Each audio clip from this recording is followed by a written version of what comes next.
Okay, here we are, everybody. This is our last class period of the Chapter 5 and 6 section, and your test is over to Chapter 5 and 6. So, for you folks here, we've talked about the test. For you folks at home, you should have that info as far as when your test needs to be taken, okay? And at the end of the period, we'll review a little bit as far as I'll tell you some things that I would make sure you study for that Chapter 5 and 6 test. But we're going to wrap up those two chapters today, okay? I only gave you one homework, and it was probably pretty quick, wasn't it? Quick Study 6-4 on page 252. So let's go over that. Quick Study 6-4. It says, identify the inventory costing method best described by each of the following separate statements. Assume a period of increasing costs. In other words, an inflationary price situation. Okay, which method results in a balance sheet inventory amount approximating replacement cost? Sometimes these are kind of hard to think through. It is FIFO, okay? First in, first out. Last in, still here in ending inventory, right? So those latest costs would be in your ending inventory.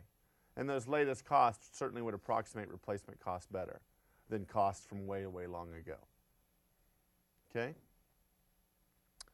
All right, number 2, the preferred method when each unit of product has unique features that markedly affect cost. Specific identification. And we talked about that might be like a car lot or a jeweler. Number 3, matches recent costs against net sales. LIFO. That would be LIFO, wouldn't it? Last in, first out. First out the door with the customer. First out the door, cost of goods sold. The last in. So the recent costs would be matched against net sales as cost of goods sold. So number 3 is LIFO. Number 4, yields a balance sheet inventory amount often markedly less than the replacement cost. Now remember, it told us to assume a period of increasing costs. So number 4 would be which one? Weighted. Not weighted. No. Because I thought that with weighted, it's always going to be a little bit less than the replacement price because it's an average between... Weighted might be more than another one, but what would be the one that would yield a balance sheet inventory amount the most less than its replacement cost? It would be LIFO. Think about it. Last in, first out. First in, still here in ending inventory. If prices are going up, those costs of a long time ago, those low ones, those are still here. First in, still here, right? So you could actually have that initial layer of inventory, the one at a lower cost, it could be in there for a long time, years and years after when you actually purchased it, right? Make sense? So number 4 would be LIFO. Number 5, which provides a tax advantage to a corporation when costs are rising? That's LIFO. Okay? That's LIFO. Okay? All right. So there was no weighted. There was no weighted average. A good weighted average question would have been smooths out changes over time. The weighted average would. Okay. All right. That was it for homework, huh? Okay, let's talk about a couple things today just to finish up the chapter, and we're going to do at least an example of these. Let's talk about what we call LCM, or lower of cost or market. Okay? Now, before we... Let me get a drink, just a second. No, you can't have a drink. Thank you. Okay, let's cut away from the PowerPoint for a second. Think about if you are a retailer or a merchandiser.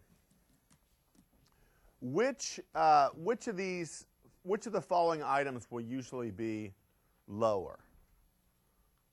The market or sales price of something, or your cost of something? Which of those will usually be lower? Your cost. You better hope, right? Because that's how a retailer makes money. They buy something, like Best Buy buys a DVD for $3, and then they sell it to you for $20. The sales price better be higher, or they're not going to be in business very long, correct? Now, could there be instances when the market price actually drops below what your cost, your retailer cost was? Yes, that could happen. For instance, the thing that always makes me think about is, I remember my very first experience with a VCR. Okay, you remember VCRs? Right? When you were little kids, you probably watched VHS tapes on VCRs. Is that correct? You guys are kind of that age group and that generation. Our first VCR, we bought it in 1983 when I was 16 years old. And I talked to my dad. I just begged my dad to get a VCR so I could have my buddies over and we could all watch movies and stuff. So we bought a VCR. You know how much that VCR cost? It was $450. And that's in 1983 dollars. Okay? It's a lot of money. And it was the type that it was a top loader. And I'm telling you, to program that thing, to tape it, to tape something, you had to like take a class at the local community college. It was that difficult. But anyway, I don't know what the cost was, you know, to Best Buy or wherever we bought it of that VCR. It could have been $180 and they marked it up to $450. What do VCRs sell for these days? 50, 25. 25, $30. VCR. Yeah, you can get almost DVD. When's the last time you watched a VHS tape on a VCR? I can't remember the last time I watched one. Okay? The quality and everything is just, you got to fast forward, hold it in, right? Okay? So let's say that Best Buy was doing an inventory count, and let's say that over in a dark corner, they found 10 VCRs from way back. 10 VCRs that they had paid $180 for each. So they have $1,800 worth of inventory, you know, assets. These are assets on their balance sheet. Are those things worth $180 each? No. So we always have to utilize, to be conservative, to follow the conservatism principle, we have to state our inventory at the lower of cost or market. Now, most of the time, that's going to be the lower cost of market. It's going to be cost. Okay? 99% of the time. But in that rare case, when market price and cost, when market price drops below cost, you've got to write down your inventory to market. Does that make sense? Because it's not accurate to claim to readers of our financial statements that we have 10 VCRs that are worth $180 each. Even though that's what we paid for them, they're not worth that anymore. Does that make sense? Okay. So let's go to the slide.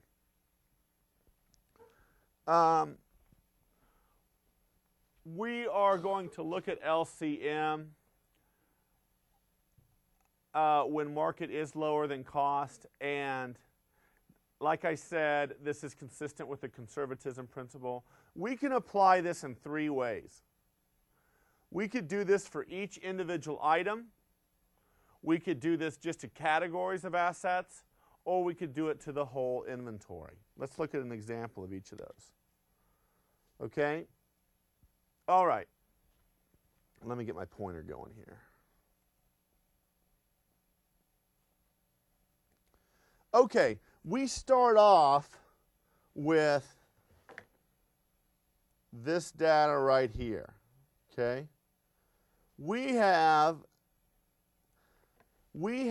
these different inventory items. We have the number of units on hand, and then we have the per unit cost and the per unit market. Now, these are pretty high dollar items, aren't they?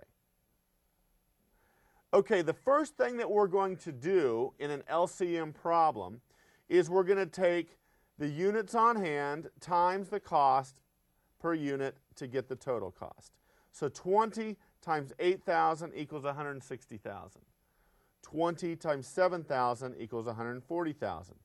10 times 5,000 equals 50,000, and so on. So this is your first step right here, is to figure out these total amounts. You with me? Okay.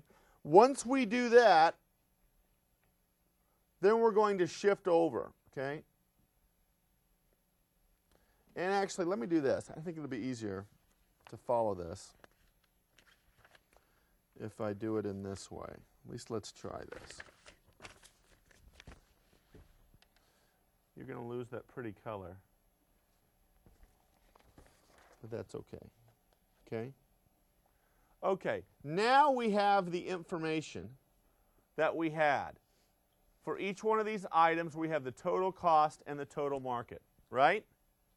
All right, let's say we're going to do this on an individual basis.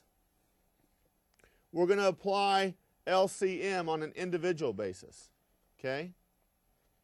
Well, which of those amounts is less? Which is the lower of cost or market? The lower is the 140, correct?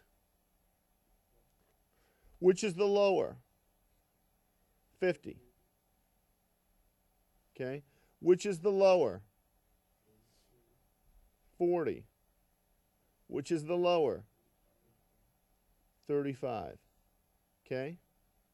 So, going back to this then, that's how they came up with those numbers. Are you with me? That's how they came up with those numbers. Is they just individually went through each item, because we're applying LCM to the items, and asked which one is lower. L stands for lower. And so if we applied LCM to each item, thus our total inventory would be on the books at 265. Okay? Now we could also apply LCM not to each individual item, but to categories. And in that case, we would just be comparing those two numbers and these two numbers. Well, which of those is the lowest of these two numbers? 200. Which of them is lower between 85 and 87? 85. So if we applied LCM based on categories, then our inventory would be listed at 285 in our books. Okay? If we applied only LCM based on the whole, then we would only care about the totals for the whole amount of inventory. Which of those amounts is less? 280. So that would be the amount that our LCM would be applied to. Does that make sense? LCM is not too difficult once you've done it once or twice. Okay? So what I actually want to do now is I want to take some time in class and I want to do Quick Study 6-9. Quick Study 6-9 on page 252. Let's go ahead and roll that jazzy JCCC music that I know you love so much for you folks at home. You folks at home, I encourage you to do Quick Study 6-9 as we are doing it here. And we'll get back together here in a few minutes and go over the answers. So Quick Study 6-9, go ahead and do it.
Okay, let's go over those answers real quick. Let's take a look at the screen here. Now, this is the information that they gave you, right? That's shown, correct? So the first thing that you want to do is multiply these out so you get your total amounts, correct? Right? And then we're going to apply LCM. They want us to do it LCM as a whole and applied separately to each product, okay? I think they actually do that in reverse order. If you apply LCM to each item, you're going to ask, okay, of these two amounts, which is less, which is lower, the 10,000? Of these two amounts, which is less, the 8,800? Of these two amounts, which is less, 31,600? So your LCM would be, your inventory, after if you apply LCM to items, would be 50,400, right? Make sense? What if we apply LCM just to the whole? Well, then we would just simply look at this total number, these two total numbers, and say which of those is less. Well, that's the number that's less, okay? Now, how many people got that? Okay? Let me tell you one thing that confuses people is on the test, when I ask this, they can do what's above there, but I have covered up with that little yellow piece of paper the answers, and because a lot of times students don't know how to get from here to what goes in the blank, okay? So ask yourself, do you know what number? There's a number for A and there's a number for B underneath that little yellow piece of paper. Do you know which is which? Okay? Okay? Because that's what I'm going to give you. I'm going to give you a blank right there, and you got to write it in. Okay? Well, there's the numbers that go. If we apply LCM for inventory as a whole, then our inventory would be 51,500. If we do it for each product or each item, it would be 50,400. Okay? Now, you got to be careful here, because they asked in the order of as a whole and then product. And then they did it product and then as a whole. And then they switched back, right? It's like they're trying to make your life difficult. So make sure you read correctly to see, are they asking for a whole or product? Whole items or product. Okay? Make sense? I want to do one more of these because we have some time. We're going to do the same thing. We're going to do it again with exercise 6.5. Second time might be a little quicker, a little easier. So let's go ahead and roll that JCCC music one more time. And let's do exercise 6.5, another LCM example.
let's check our answer. Let's take a look at the screen here.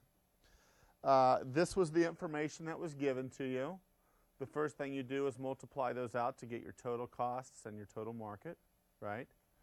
And then you go through LCM applied to the products, LCM provided to the whole, just in the same manner that we did previously. Do you know which number goes in which blank? Yeah. Okay. There you go. Is that what you got? Okay.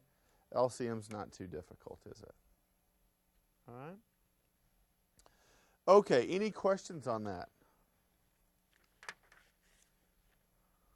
Okay, we just got a couple more things to talk about. I think we're going to finish up real nicely in the amount of time that we have left.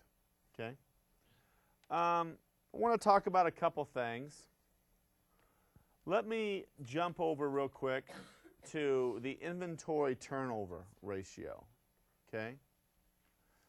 We're probably not going to do an example of this in class, but I want you to be aware of what the inventory turnover ratio is. As you know, each of these chapters likes to have a ratio at the end. This simply tells you how quick your inventory turns over, okay? And it gives you an idea how well you're controlling the amount of inventory. Now, would you want your inventory to turn over quickly, or you want it to turn over slowly? Remember, you always have to ask yourself with these ratios, do we want it to be high or do we want it to be low?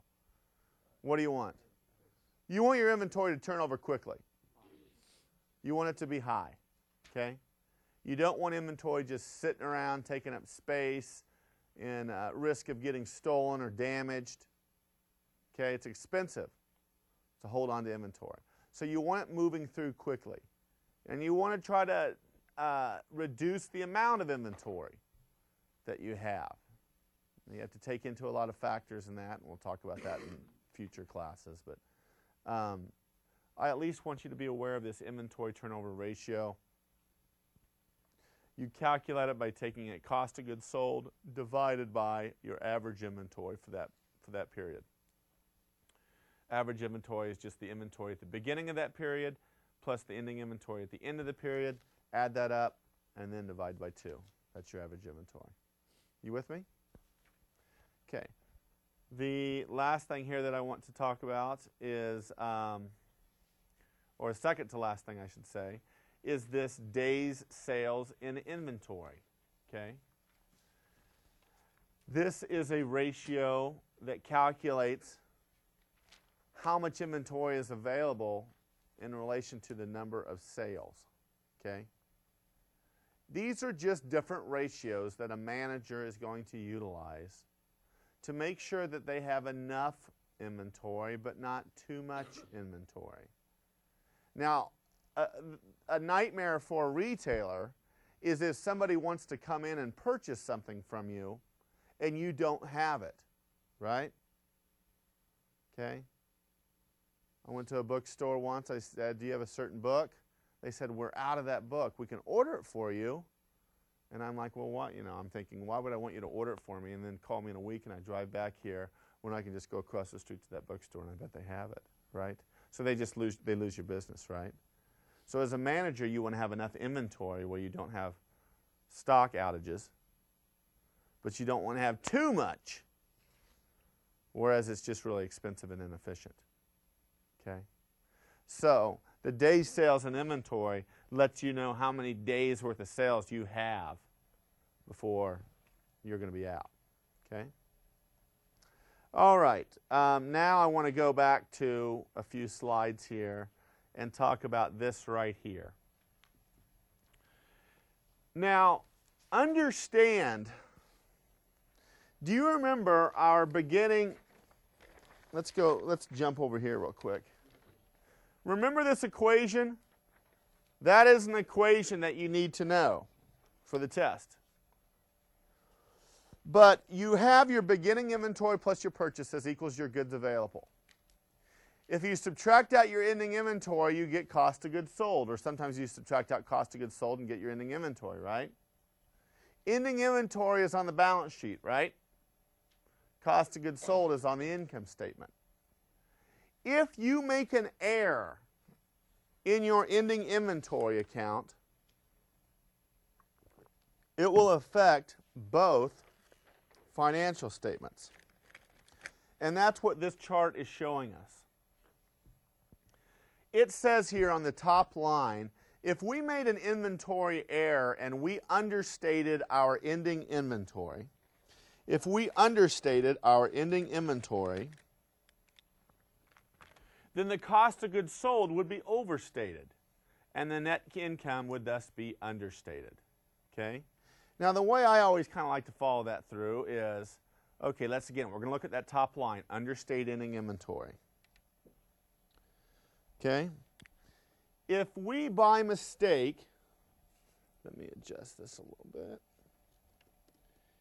If we understate our ending inventory, designated by the down arrow, then the cost of goods sold is going to be overstated, correct? When there's a minus sign on one of them, the arrow changes, correct? You with me? Now, if we understate ending inventory, we overstate cost of goods sold, and then if that cost of goods sold is overstated, then this cost of goods sold is overstated, isn't it? Which means this gross profit is what? Understated, because there's a minus sign there. And if gross profit is understated, net income will be understated as well.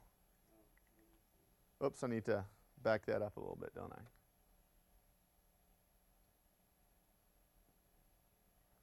Okay. Do you see how I did that? Ending inventory is understated, which means cost of goods sold is overstated. There's a minus sign, so the arrow switches directions. If cost of goods sold is overstated, then gross profit is understated. If this number is too high, then this number is going to be too low, because that number is subtracted from that, correct? And if your gross profit is understated, then your net income is understated. Does that make sense? Questions? Keepers, does that make sense? Slightly? Okay.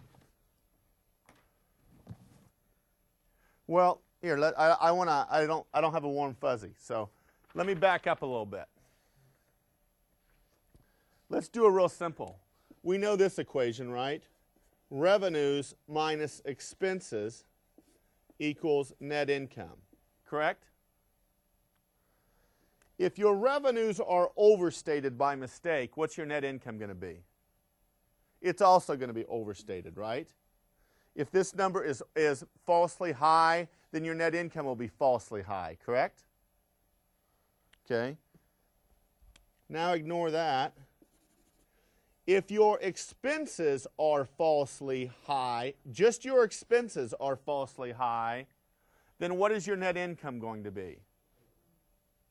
It's going to be falsely low, correct? Does that make sense?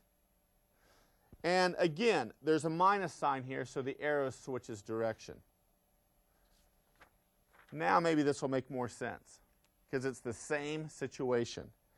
If your ending inventory is falsely or mistakenly low, then your cost of goods sold will be mistakenly high. If your cost of goods sold thus is mistakenly high, then your gross profit will be mistakenly low. If your gross profit is too low, then your net income will be as well. There's no minus sign on either one of those. Does that make a little bit more sense? Okay.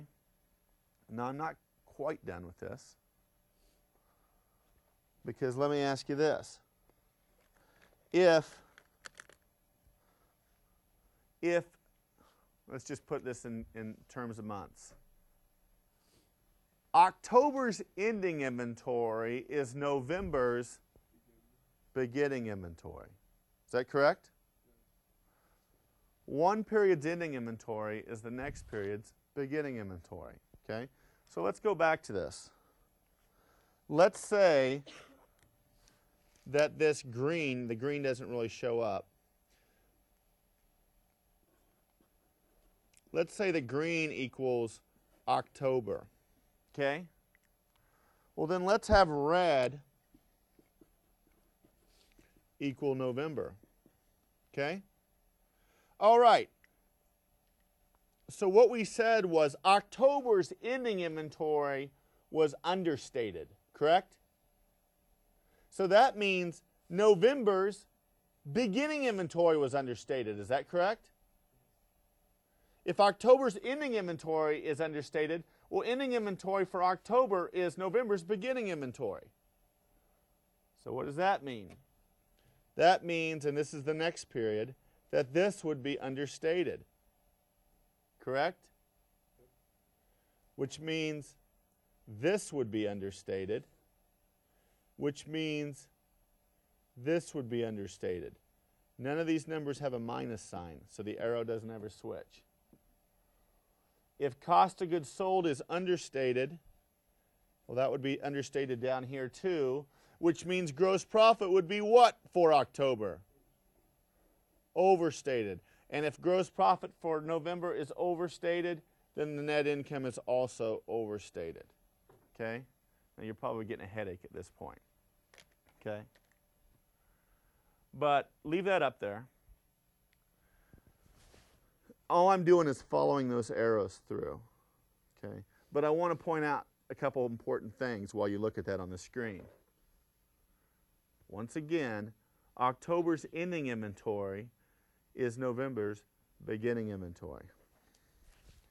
If you make a mistake in your inventory, it will affect both financial statements. However, it is not by coincidence that these offset each other. See how those are opposite signs? And see how those are opposite signs, and see how those are opposite signs, and those are opposite signs? When you make an error in ending inventory, it is said to be self-correcting after 2 periods. Okay? So yes, you are correct. October's net income would be mistakenly low. But November's net income would be mistakenly high by the exact same amount. So it's said to be self-correcting. Does this make sense? And your book talks about that. Go ahead and read about that. Now, I always think it's easier since I have to learn these 2 equations anyway. And let me tell you, for the test, you need to know those 2 equations. But I think it's easier to do the arrows way. If it's easier for you to memorize a chart like this, then you go for it. But I never was good at memorizing that. And I usually have 1 or 2 multiple choice questions over that. I'll say something like, if ending inventory is understated, then blank. And you have to pick which option is right. Okay. He just waved his hand with 5 minutes to go. So that gives us just about enough time for me to tell you some things that I guarantee you will be on your test, whether you're taking it here or whether you're taking it at home. Is that of interest to you? Yes, sir. Okay, let's go back. This test is over Chapter 5 and Chapter 6. Make sure you know those equations. Okay? Make sure you know those equations. One more time up on the... Whoops, there they are. Make sure you know those 2 equations and that you know them well. Because what I will do is give you numbers, and you'll have to calculate whatever I'm asking for. And a lot of times I like to give you something you don't need, like ending capital balance or something. Well, that's not in any of those equations, is it? No. Okay? So know those 2 equations. Also in Chapter 5, I guarantee you'll have to do journal entries from the purchaser's standpoint or the buyer. And you'll also have to do journal entries from the seller's viewpoint. Okay? This is just like the homework we did for Chapter 5. Okay? I think we had a quiz that we gave you face-to-facers that we went over last time, right? And I handed it back. Remember that? Where you looked at some transactions, did it from the buyer's viewpoint, did it from the seller's viewpoint. Okay? If you didn't do well on that quiz, then you've got some learning to do before then, okay? Like I said, The two common mistakes that people make when I ask those questions in regards to the buyer JEs or the seller's JEs is this. They get a false sense of security because they watch me do it, or they look at an answer and they say, I understand this. And then they get all the numbers and all the accounts mixed up and confused. And some of you did that on the quiz, did you not? Okay? So make sure you truly know. The second mistake that people make in there is they have their mind shifted into seller JEs when, if you look at the test question, I'm actually asking about purchasing JEs. Does that make sense? So make sure you're making specific note on which side we are asking about. Okay? I guarantee you that you will have to, in Chapter 6, do things like I asked you on that inventory handout. Okay? With FIFO, with LIFO, with weighted average. You need to know specific ID too. I think we did one of those in the book, homework. Now once again, I'm going to tell you one more time, guys. When I grade that test, I'm going to look to see if you have the right number in the blank. I'm going to provide you inventory sheets on, the last few pages of the test if you want to use them. I'm not ever going to look at those.